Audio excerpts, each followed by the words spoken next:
नमस्कार दोस्तों, स्वागत है आप सभी का आपके अपने यूट्यूब चैनल होम यूनिवर्सिटी में। दोस्तों, जैसे कि हम लोग एएसओ के अकाउंटिंग पोर्शन में जो कॉन्सेप्ट और कन्वेंशंस हैं, प्रथाएं और अवधारणाएं, उस पर डिस्कस कर चुके हैं। आज हम लोग का एक नया टॉपिक है पूंजीगत एवं आयगत व्यय में अंतर, या पूंजीगत मद एवं आयगत मद किसे हम लोग कहते हैं। तो सबसे पहले अगर हम लोग बात करते हैं कि जो भी हम लोग खर्च करते हैं वो या तो पूंजीगत होगा या तो वो आयगत होगा। अगर हम लोग सामान्य भाषा में देखें तो दोनों में अंदर कुछ नहीं होता है, व्यय तो व्यय होते हैं, बट लेखांकन की दृष्टि से व्ययों को दो भागों में विभाजित कर दिया गया है। तो पहला है आपका पूंजीगत व्यय और दूसरा है आपका आयगत व्यय। तो आज हम लोग इसी पर चर्चा करेंगे। तो पूंजीगत व्यय के बारे में समझेंगे और इसको क्लियर कर लीजिए, थोड़ा सा भी इसमें डाउट ना रखिएगा, इससे क्वेश्चन आएंगे। तो किसी भी संस्थान में जब हम लोग लाभ हानि निकालते हैं तो उसके लिए हमें लाभ हानि खाते बनाने पड़ते हैं। तो वहाँ पे हम लोग कुछ मदें जो डेबिट होती हैं उनको डेबिट करते हैं, कुछ मदें क्रेडिट होती हैं तो उन्हें क्रेडिट करते हैं। पर सभी मदें जो ऐसे व्यय वो सभी हम लोग लाभ हानि खाते में हस्तांतरित नहीं करते हैं। कुछ मद ऐसे भी होते हैं जिनको हम लोग आर्थिक चिट्ठे में ले जाते हैं संपत्ति पक्ष में। तो यहाँ पे हम लोग को समझना है कि पूंजीगत मदें या पूंजीगत व्यय कौन सी व्यय होती हैं। तो सिंपली इसके कुछ मुख्य मुख्य बिंदु हैं, उस मुख्य मुख्य बिंदु को समझ लीजिए कि हम लोग किस व्यय को पूंजीगत व्यय मानेंगे। यदि किसी पहला इसका यही है लक्षण कि यदि किसी दृश्य मतलब विजिबल या अदृश्य ऐसी कोई संपत्ति, स्थायी संपत्ति हो, स्थायी संपत्ति खरीदी जाती है, क्रय की जाती है, तो उस पर जो भी व्यय किया जाएगा वो कैसी होगी, पूंजीगत व्यय होगा। साथ ही उसके स्थापना में जो खर्च किया जाता है, यानी कि कोई संपत्ति अगर प्लांट लाई गई है उसको इस्टेब्लिश करने में भी कुछ खर्च होती हैं, तो वो भी कौन से व्यय माने जाएंगे, पूंजीगत व्यय मानेंगे। दूसरा अगर हम लोग पॉइंट देखें इसका मुख्य, तो अगर किसी स्थायी संपत्ति में कोई सुधार किया जाता है, तो उस सुधार यानी कि मरम्मत को हम लोग इसमें शामिल करेंगे यदि वो मरम्मत से उस संपत्ति में क्या हो जाए, कुछ वृद्धि हो जाए या उसमें कुछ विस्तार हो जाए। कहने का तात्पर्य यह है कि अगर कोई प्लांट है उसमें कुछ मरम्मत करने से उसके प्रोडक्शन में इंक्रीजमेंट हो जाए तो हम लोग उसे क्या कहेंगे, पूंजीगत व्यय के अंतर्गत शामिल करेंगे। तो सिंपल से यही है कि उसके क्षमता में वृद्धि होने से तात्पर्य है, ना कि उसके लगातार उसके जो क्षय हो रहे हैं उसको रोकने के लिए किया जाए। अगर उस क्षय को रोकने के लिए किया जा रहा है तो उसको हम लोग आयगत मान लेते हैं, और जो उसकी वृद्धि के लिए किया जाता है उसको हम लोग पूंजीगत व्यय मानते हैं। तीसरा बिंदु क्या है कि अगर कोई व्यापार चलाने का अधिकार हमें प्राप्त करना है, यदि किसी व्यापार को चलाने के लिए हमें अधिकार प्राप्त करना है, तो उस अधिकार प्राप्त करने के लिए जो खर्च दिया जाता है उसे हम लोग क्या बोलते हैं, पूंजीगत व्यय मानते हैं। फिर क्या पॉइंट है कि व्यापार चलाने का अधिकार की प्राप्ति मतलब, जैसे कि हम लोग रॉयल्टी जानते हैं कि हम लोग रॉयल्टी किसी संपत्ति को लेने के लिए हमें कुछ रॉयल्टी देनी पड़ती है, तो उसी तरह कोई व्यापार चलाने के लिए हमें कुछ अगर राशि चुकानी पड़ रही है तो उसे हम लोग पूंजीगत व्यय के अंतर्गत शामिल करते हैं। तीसरा पॉइंट है कि अगर हमें किसी अन्य पूंजी को इकट्ठा करने में या ऋण प्राप्त करने में जो हमें व्यय करना पड़ता है वो सारे व्यय किसके अंतर्गत आते हैं, पूंजीगत व्यय।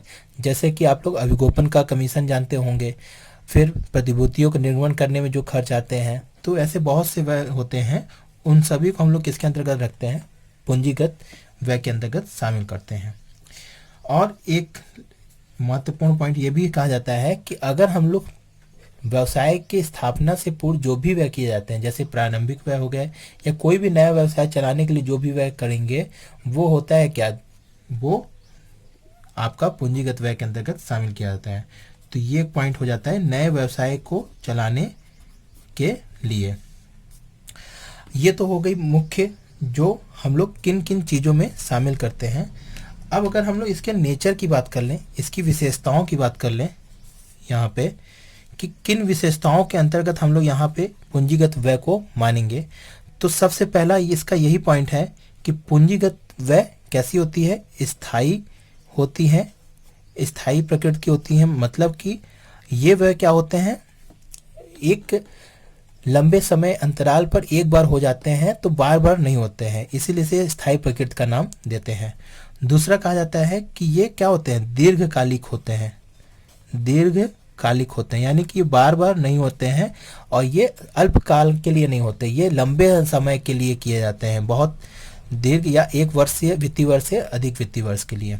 फिर ये क्या है कि ये क्या होते हैं, ऐसे व्यय होते हैं जो वो लगातार या बार बार नहीं होते हैं, या कह सकते हैं कि एक ही बार किए जाते हैं, एक बार ही व्यय किए जाते हैं।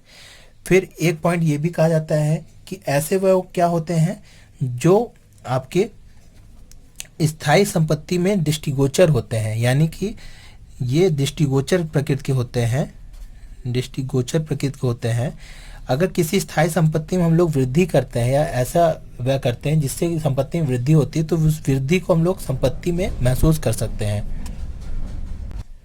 तो ऐसे दृष्टिगोचर कहलाते हैं। और एक पॉइंट और इसके लिए विशेषताएं कही जाती है कि इससे व्यापार की उपार्जन शक्ति भी बढ़ती है, यानी कुल व्यापार की उपार्जन शक्ति में भी वृद्धि होती है। जैसे संपत्ति में कुछ वृद्धि होती है, उसी अगर संपत्ति में वृद्धि होगी तो ज़्यादा प्रोडक्शन करेंगे तो ज़्यादा लाभ होगा, तो इससे कुल इम्पैक्ट क्या पड़ता है कि उपार्जन शक्ति क्या होती है, एक संस्था की बढ़ जाती है। तो ये कुल मिला के आपके ये कुछ विशेषताएं इसके हैं पूंजीगत व्यय के।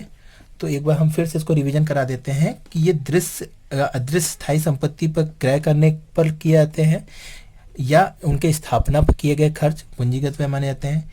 ये स्थायी संपत्ति सुधार वृद्धि विस्तार के लिए, यानी कि स्थायी संपत्ति में अगर कोई सुधार किया गया, उस संपत्ति के सुधार से कुछ वृद्धि होती है संपत्ति में, तो उसको हम लोग इसमें शामिल करते हैं। फिर व्यापार चलाने के लिए अगर कोई राइट्स हमको लेने के लिए कुछ खर्च करने पड़ रहे हैं, तो उनके लिए भी हम लोग पूंजीगत व्यय को मानते हैं। और पूंजीगत ऋण प्राप्त करने के लिए या पूंजी व्यय को प्राप्त करने के लिए या पूंजी व ऋण को प्राप्त करने के लिए जो भी खर्च होते हैं वो पूंजीगत व्यय माने जाते हैं। और लास्ट है आपका ऋण नए व्यवसाय प्राप्त करने के लिए। तो ये कुल मिला के पूंजीगत व्यय का आपका चर्चा थी। अगर हम लोग इसमें मुख्य पूंजीगत मदों को समझ लेते हैं एग्जाम्पल के तौर पर कि किन किन एग्जाम्पल्स को हम लोग पूंजीगत व्यय के अंतर्गत समझते हैं, तो सबसे पहला ये आपका है, कोई भी स्थायी संपत्ति अगर हम लोग खरीदते हैं तो वो सारी किसके अंतर्गत आते हैं, वो आपके पूंजीगत व्यय के अंतर्गत आते हैं। फिर अगर हम लोग कोई ऐसे अदृश्य संपत्ति कहते हैं जैसे कि कॉपीराइट हो गए, पेटेंट हो गए, रॉयल्टी हो गई, तो ये सब क्या है आपके पूंजीगत व्यय के अंतर्गत शामिल किए जाते हैं। फिर हो गया आपका नेक्स्ट कि कोई भी ऐसी संपत्ति जैसे कि हमारी ख्याति हो गई, अगर हम लोग ख्याति को खरीदते हैं किसी अन्य संस्था से तो उसको भी हम लोग पूंजीगत व्यय के अंतर्गत शामिल करते हैं। और अगर जैसे कि हम लोग देखें कि अगर हम लोग कोई पट्टा खरीदते हैं तो उस पर जो व्यय किए जाते हैं, पट्टा का मूल्य, ऐसे बहुत से आपके एग्जाम्पल आपको मिलेंगे। हम इसके क्वेश्चन जब सॉल्व कराएंगे, इससे पहले भी हम लोग जो क्वेश्चन सॉल्व किए तो उसमें भी कुछ क्वेश्चन आए थे इससे रिलेटेड। तो कुल मिला के ये पूंजीगत व्यय का बारे में आप लोग समझ गए होंगे और इनको हम लोग ध्यान में रखिएगा, इनकी जो विशेषताएं हैं उसको ध्यान में रखिएगा तो सारे क्वेश्चंस आप लोग सॉल्व कर लेंगे। अगर अब हम लोग बात कर लेते हैं आयगत व्यय के बारे में, तो आयगत व्यय के बारे में समझते हैं। आयगत व्यय, जैसा कि अभी हम लोग देखें पूंजीगत व्यय क्या होते हैं, जो दीर्घकालिक होते हैं। जो पूंजीगत व्यय नहीं होंगे वो सारे क्या हो जाएंगे, आयगत व्यय हो जाएंगे। पर कुछ कंडीशन में आयगत व्यय में हम लोग इसको, कुछ एक्सेप्शन होते हैं जहाँ पे कंफ्यूजन हो जाती है, उसको भी हम लोग चर्चा करेंगे। तो आयगत व्यय या हम कह सकते हैं रेवेन्यू एक्सपेंसेस जो होते हैं वो आपके कैसे एक्सपेंसेस होते हैं? जो आपके संचालन को कार्यबद्ध करने के लिए, जो व्यवसाय के संचालन को कार्यबद्ध करने के लिए जितने भी खर्च किए जाते हैं, वो सारे क्या होते हैं? वो आपके आयगत व्यय माने जाते हैं। और अगर इसकी दूसरी विशेषताओं पर देखें तो ये क्या होते हैं? अल्पकालीन होते हैं, यानी कि इनका एक ही वित्तीय वर्ष में यूज होता है। ऐसे वह अल्पकालीन होते हैं। और इनमें क्या होती है? पुनः वर्तन का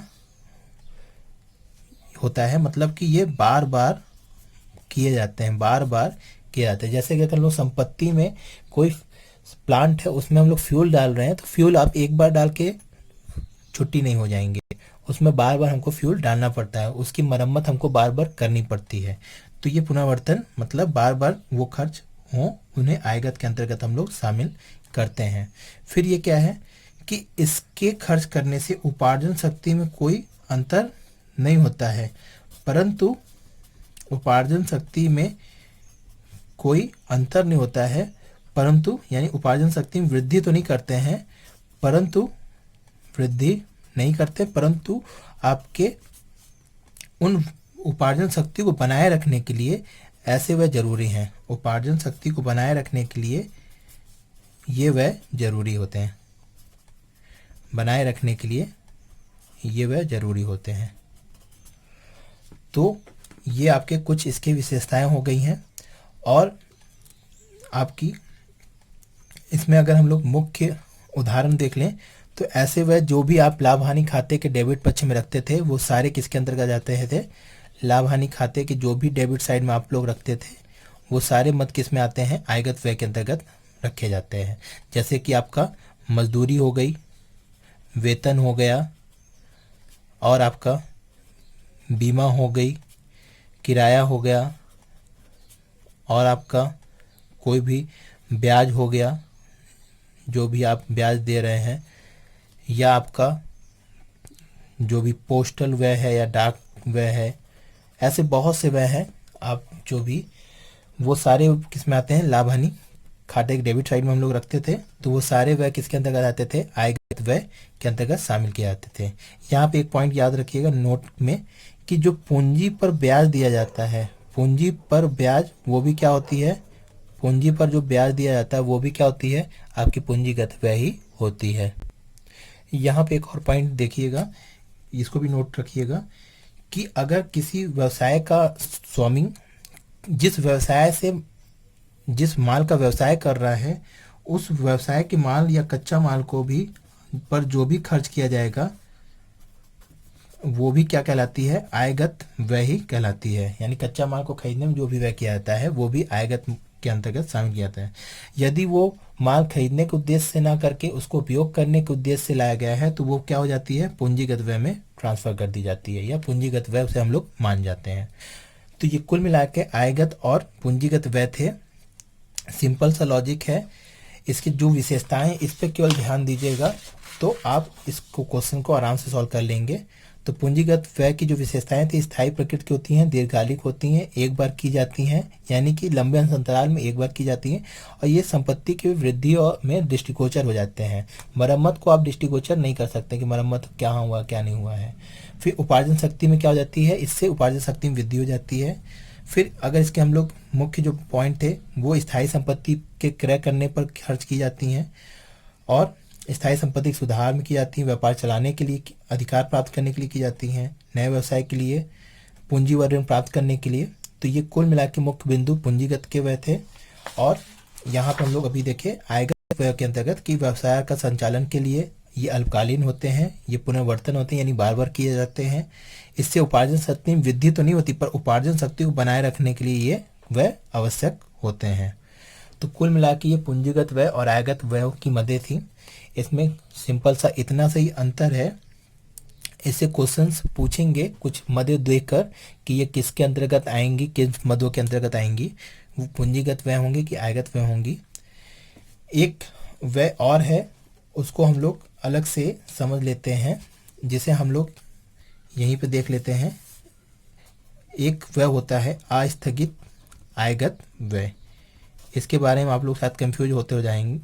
तो आयगत व्यय, स्थगित आयगत व्यय क्या होते हैं, इसको समझ लीजिए एक ही पॉइंट में, कि ऐसे व्यय जो वास्तव में क्या होते हैं, वास्तव में बहुत ही बड़े मूल्य के होते हैं, परंतु उनका जो लाभ या उनका जो उपार्जन होता है, उनकी जो उपयोग होती है वो लंबे अंतराल के लिए होती है, इसीलिए हम उस व्यय को आस्थगित आयगत व्यय मान लेते हैं। वास्तव में ये व्यय मूल्य में तो बहुत बड़े होते हैं, पर हम इसका एक वर्ष तक लाभ नहीं उठाते हैं, बल्कि लंबे वर्षों तक इसका लाभ उठाते हैं। तो जितने समय के लिए हम लोग जितना लाभ उठाते हैं, उतने व्यय को हम लोग प्रॉफिट एंड लॉस में ट्रांसफर कर देते थे। जैसे कि आपका, हम लोग सबसे अच्छा एग्जांपल जानते हैं कि आपका एडवर्टीजमेंट हो गया। एडवर्टीजमेंट पे जितना भी व्यय होता था, हम लोग उसको आस्थगित व्यय मान के कुछ ही पोर्शन को, जितना भी विज्ञापन में इस साल होता था, उसको वित्तीय वर्ष में हम लोग दिखा देते थे डेबिट में, और सभी को हम लोग बैलेंस शीट में ट्रांसफर कर देते थे। तो इसके कुछ मुख्य मुख्य एग्जाम्पल हैं, उसको समझ लीजिए। जैसे कि आपका प्रारंभिक व्यय, प्रारंभिक व्यय को हम लोग किस में शामिल करते हैं, आस्थगित व्यय में। ऐसे व्यय जो कंपनी की स्थापना से पहले या इस कंपनी के समामेलन के पहले जितने भी व्यय किए जाते हैं, उसे हम लोग क्या कहते हैं, प्रारंभिक व्यय कहते हैं, जो प्रवर्तक द्वारा किया जाता है। फिर आपका जो हो गया अभिगोपन कमीशन दलाली, अभिगोपन पर जो कमीशन दिया जाता है या दलाली दी जाती है, उसको हम लोग कंपनी के स्थापना से पहले जो भी दिया जाता है दलाली, वह उसे हम लोग जब आईपीओ, हम लोग आईपीओ मतलब इनिशियल पब्लिक ऑफर, जब पहली बार कोई कंपनी अंश जारी करती है, तो वो अभिगोपक से कुछ कांटेक्ट करती है कि अगर वो शेयर जनता द्वारा नहीं खरीदा जाएगा, तो अभिगोपक उन सभी शेयर को खुद खरीद के कंपनी को उतनी राशि प्रदान करेगा। और अगर हम लोग देख लें कि ऋण पत्रों पर जो निर्गमन व्यय होते हैं, ऋण पत्रों के निर्गमन व्यय, इनको भी हम लोग आस्थगित व्यय में रखते हैं। निर्गमन व्यय को भी आस्थगित आयगत व्यय में शामिल करते हैं। और मुख्य ऐसे बहुत से आपके एग्जाम्पल्स हैं, जैसे कि आखिरी में हम लोग देखे थे विज्ञापन वाला, तो इसको भी हम लोग समझा ही दिए। तो विज्ञापन पे क्या होता है कि हम लोग बहुत बड़ी रकम खर्च करते हैं। आप लोग भी देखते होंगे कि एडवर्टीजमेंट के लिए बड़े बड़े कंपनियां बड़े बड़े हीरो हीरोइन को लेती हैं, तो उनमें करोड़ों रुपए खर्च करती हैं, पर वो वास्तव में एक वित्तीय वर्ष के लिए नहीं होता है, लंबे समय तक के लिए वो उसका उपयोग करती रहती हैं। तो उसको हर साल हम लोग उसको स्थगित करते रहते हैं, और इसी को हम लोग स्थगित आयगत व्यय कहते हैं। तो आज के लिए दोस्तों इतना ही। आगे हम लोग इसका क्वेश्चन सॉल्व करेंगे। तो लाइक शेयर सब्सक्राइब जरूर करिए चैनल को, और ज़्यादा ज़्यादा वीडियो को शेयर करिए, जैसे सभी के पास पहुंच सके। तो आज के लिए इतना ही दोस्तों, धन्यवाद।